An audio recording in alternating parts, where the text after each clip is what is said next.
Why is it so hard to stop smoking?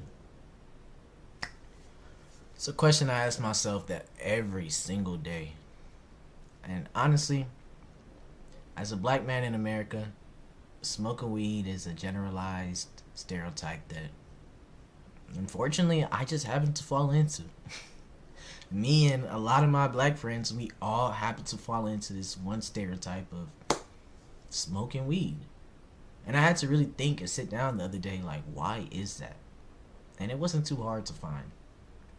Growing up, my favorite movie was Friday.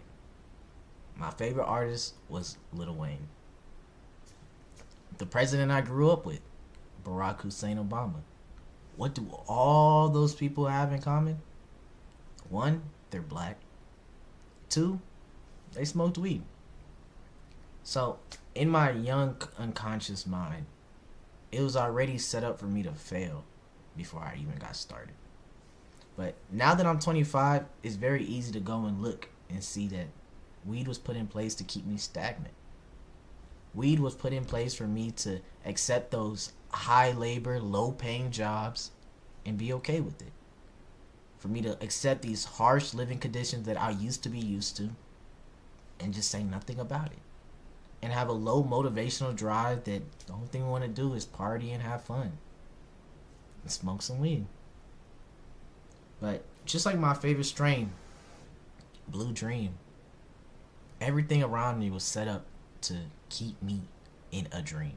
Keep me lazy and exuberantly high to the point where I don't really want to buy anything for myself that has value. I'd rather feel good internally. I don't need no land. I don't need a new car. I just need something that doesn't matter and is only going to make me happy for the now, for the time being. And it's horrible. And the problem it comes with is you thinking that weed doesn't affect you. You might think you've mastered the high. What is mastering the high? Let me explain it to you. Mastering the high is the ability to smoke a lot and still be functioning, still be able to go around this world and overachieve in certain things you do. Some of us know, if you do know a smoker, you probably know one or two, and those people smoke like a chimney. I'm talking about back to back backwoods, back to back joints, back to back blunts, and still are top of what they're doing, right? My only question to them would be, imagine if you didn't have that dependency. Imagine if you didn't feel like you needed to smoke every time you were stressed out, every time there was something going on, every time you had a problem, every time life wasn't going around. Imagine if you saved all that money you're investing into your plug, who's investing into his plug, who if you go up enough, you probably go into the government, but that's a talk for another day. Imagine if you weren't giving them all your money. Imagine. See, I don't think there's anything as mastering the high, because at the end of the day, you're still a fool. And even I know it myself. I'm still a fool whenever I do partake in those type of things. So I'm at the age at 25, and I have a choice. Am I going to keep being stagnant? Am I going to keep being where I am? Or am I going to keep letting America and life influence me? Because as a black man, I refuse to let a stereotype be my downfall.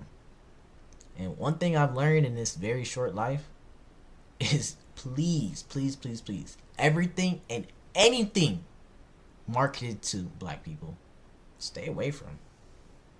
Because it's simply not good. 99.9% of the time, it's not beneficial to you at all. At all. This world doesn't want you to succeed and grow. Why? Because someone has to work that factory job. Someone has to work on Christmas, New Year's, and Thanksgiving at McDonald's. Somebody's got to work at these places and do all this hard labor for a low rate and still be happy. And how do you still be happy? You're taking in these substances. You're self-medicating. You might have some mental problems, some physical problems that you really could go and get resolved for the long term. But you'd rather smoke right now and just forget about it. You can remain stuck. You can remain in this life You can remain where you are. You can remain and never reach your potential. Or you can choose to wake up. You can choose to take advantage of this life and every single breath that you have. You can accept the change and grow as a person, grow as a man or woman. Because at the end of the day, it's not really just about race. It's about the rich versus the poor. Because we're at a point now where even besides the entertainers, the rappers, the athletes, and all these people they're already throwing at us, now they're starting to throw billionaires at us. You got people like Elon Musk smoking on camera. Why? To influence you that even though they do these type of things, they're still great. They're still at a higher up. That, man, you could do it every day and still be successful. You can be like Joe Rogan. No. I promise you, these people aren't spending all their days smoking. And if they are, they've already achieved more than enough where you can't even get to that point. You need to go up and think. Open your eyes and wake up. This life is set up for you to fail. This life is set up for you to struggle, to be in the same place. Because they need workers. They need people who are going to do all this little labor and be okay with it. All this hard work and be cool with it. When we can really all be bosses. Of course, some people enjoy it. Some people want to be there. Some people won't give it up. And maybe you can't give it up. But maybe try to slow down a little bit. Maybe try to lower your consumption. Maybe just try to improve day by day. And maybe one day you'll realize you don't need anything. You just need yourself. Alea.